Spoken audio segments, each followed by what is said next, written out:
Bienvenue. Le 112e congrès des notaires de France se penche cette année sur la propriété immobilière, vaste thème, mais qui touche tout de même 58% des Français qui sont propriétaires. Aujourd'hui, intéressons-nous aux servitudes. De quoi s'agit-il? Peut-on les modifier? Engendre-t-elle des contentieux? Et dans ce cas-là, comment s'en prémunir?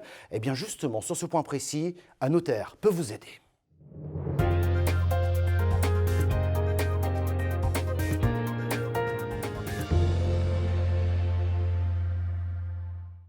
Maître Valérie Dejoie, bonjour. Bonjour. Vous êtes notaire à Vertou, c'est en Loire-Atlantique. D'abord, existe-t-il différentes formes de servitude? Est-ce que vous pouvez me donner quelques exemples? Effectivement, il existe plusieurs formes de servitude. Vous avez des servitudes de passage qui vous permettent d'accéder à un terrain. Vous avez des servitudes de vue qui vous permettent d'avoir une vue sur un terrain voisin. Ou vous avez encore des servitudes entrée-fond, comme une canalisation qui passe sous un terrain. Alors on va s'arrêter un instant sur le terrain enclavé, cette question de l'enclave. La question de l'enclave est particulière puisque le législateur l'a prévu directement en posant le principe que le propriétaire d'un terrain enclavé doit pouvoir sortir de cet enclavement.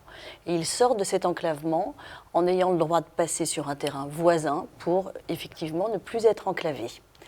Cela dit, si l'enclavement cesse, celui qui supporte le passage pour désenclaver son voisin pourra demander l'extinction de la servitude. Ce qui veut dire que l'on peut donc modifier, voire annuler une servitude. Parfaitement.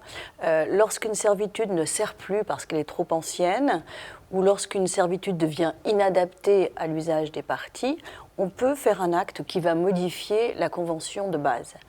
La difficulté que l'on peut rencontrer, c'est que lorsque les parties qui existaient au moment de la création de la servitude ont changé, parce que les biens ont été vendus par exemple, on pourra être en difficulté pour réunir toutes les parties à la dite servitude afin d'apporter les modifications ou l'annulation qu'on a souhaitée. Vous avez déjà un petit peu répondu à ma prochaine question sur le rôle du notaire dans ce dossier. Alors le rôle du notaire est capital parce que déjà on regarde les plans pour voir si l'accès se fait correctement au bien que l'on est en train de vendre. On examine évidemment les titres de propriété pour savoir si des servitudes sont relatées dans ces titres. Et puis on interroge nos clients surtout pour savoir si au détour d'une bonne relation de voisinage, ils n'ont pas consenti un droit à leurs voisins, le droit de passer chez eux par exemple, mais sans qu'aucun écrit ait été réalisé et auquel cas cela ne vaut pas grand-chose entre eux.